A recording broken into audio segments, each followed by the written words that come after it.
I've just hit my 21st interview for State of Indie, so I would like to give you another little peek behind the curtain, show you some of the things that you will see when the final version comes out in November, give you a little look at what the developers I'm talking to are thinking, their concerns, their hopes, their dreams, their fears.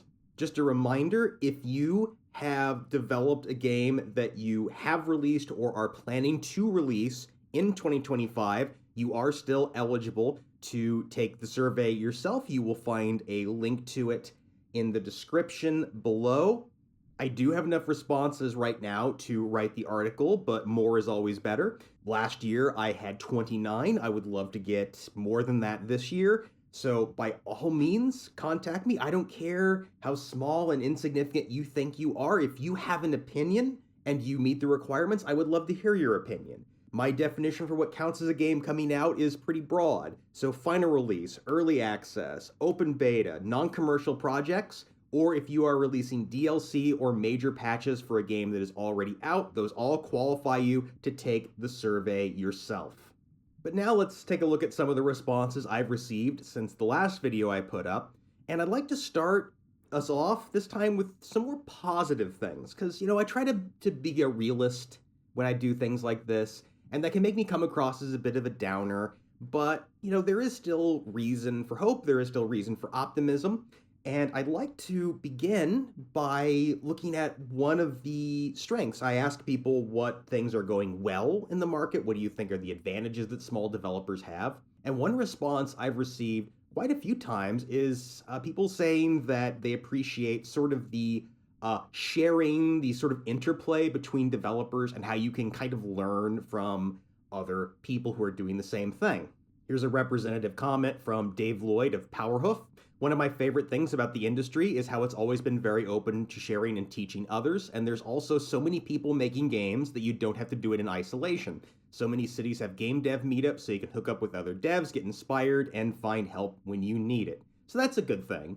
This is definitely a world where developers do kind of see each other more as comrades than as rivals, competitors, whatever. Now, our next set of comments is something that you might view as positive or negative, depending on your perspective. Now, this is kind of interesting. I received two comments completely unbidden. This wasn't anything I really asked about, but two people responded by comparing the game development environment to sort of the environment for other types of creative expression, other types of creative projects, and kind of reaching the conclusion that however difficult it is to make a game now, it's probably better off than some of these other media types. The first remark I got along those lines was from Robin Vanderhorst of Advonger Games. I think it is easier to break in through games than breaking in through music or becoming a successful writer. Of all the careers your parents tell you not to go into, game dev is probably the best one. And then a little bit after that, I heard from Dave Lloyd again. There's definitely a lot of small developers like us that make a living doing it. It's not easy, but for a creative field, I think we still have it pretty good. It's a lot harder to make a living as a musician, filmmaker, sculptor. But like those fields, it's sometimes better to just enjoy it as a hobby. Now, I know a little bit about sort of the economics of game development and the odds of success. I know a little bit about a couple different fields of writing, fiction, long form and short form, creative nonfiction, feature writing, know a little bit about YouTube, a little bit about music, and I agree with this 100%.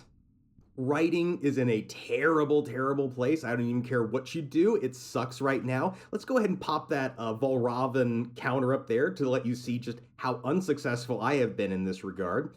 Also, the entire reason I'm on YouTube in the first place is because after trying for several years to kind of expand my reach in video game writing and get more of my long feature pieces out, I realized that wasn't going to happen, so I gave up. I came here, it worked for a little bit, and now I am right back to struggling.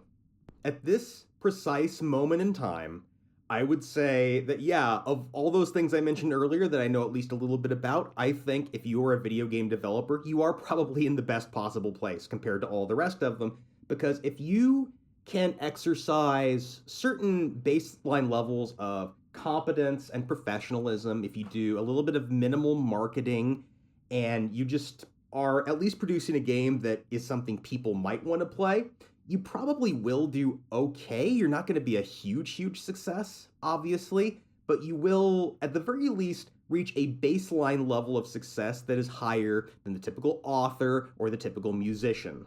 Now, that is right now, at this very moment in time, because that could change. It could change in 6 months, it could change in 6 weeks. 2 years ago, 2023, if you asked me the same question, I'd say, oh, video games, that's a terrible field to be in. YouTube's where it's at. Because in 2023, it kind of was a really great time to be on YouTube. Now it sucks. It has gotten way worse in just a couple of years. Writing has gotten way worse. And video games have kind of stayed where they are. I don't think they've really gotten better, but they haven't gotten dramatically worse either. So yeah, media environment is very chaotic. This could all change. I am prepared for this to go completely topsy-turvy, but right now, yeah, I agree with these people.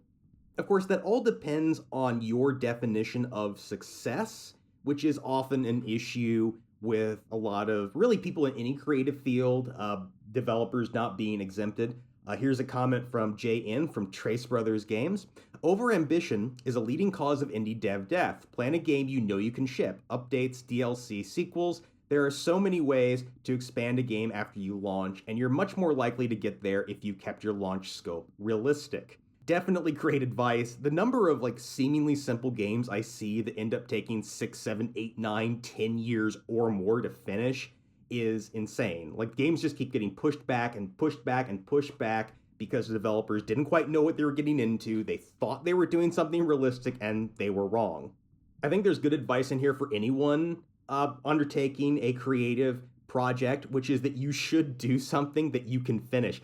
This is something I remember from back during my heavier novel writing days, is there were people I knew who had been writing constantly for upwards of a decade and had never finished a complete manuscript because they'd get halfway into one, they'd run out of steam, they'd quit, say they were going to come back to it, never do that, just move on to the next project, which they'd get halfway into, quit, etc., etc., etc. You'd meet these people who had 20 halfway completed novels that were all on the back burner, on the to-do list, and they just couldn't finish anything. And the advice I give to all of them is pick something shorter that you know you can finish. You need to finish something at some point just in order to keep your psychology healthy, just in order to keep your mindset in the right place.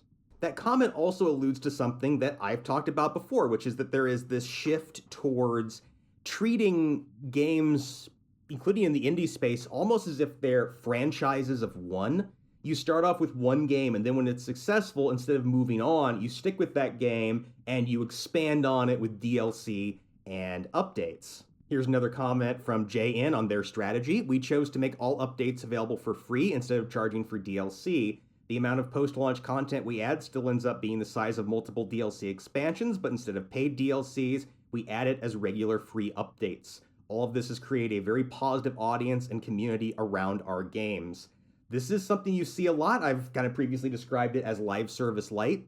You can do kind of a combination of the two. There are some really big games that are doing a steady release of new content, new updates, and having it be completely free. And then you see some that are going for a hybrid approach. This is something you see with slightly larger, AA developers. People who've been following this channel for a while know I'm a big fan of Paradox Interactive, and this is how they do all of their games now. They have an incredible amount of paid DLC, 15 to 20 pieces each in most cases, but each of those premium DLC launches also comes with a free update, and some of those updates are very content heavy. You actually get a lot added to the base game. Sometimes they even will later add what used to be premium features to the base game. And what this does is it lets you get more money, but also it drives more sales, it brings interest back, it gets more people playing them, it gets more people playing them on things like YouTube and Twitch, and you just get more exposure, and that tends to result in more sales. A lot of indie devs are starting to follow this strategy because in addition to that more business reason to do this, the other thing is this means you can start off making a small game and then build it out. So instead of having a seemingly simple game that ends up taking you 7 years to finish, you start with a much simpler game that maybe takes you 2 years, and then you spend the next 5 years developing more content for it until it becomes the game you always wanted to see. Very reasonable approach, I think. Anyway, that's all I have for you today. Just a reminder, if you are developing a game that you have or will release in 2025, there is a link to the survey below. Please take it. You'll be doing me a huge favor. Until next time, I will see you.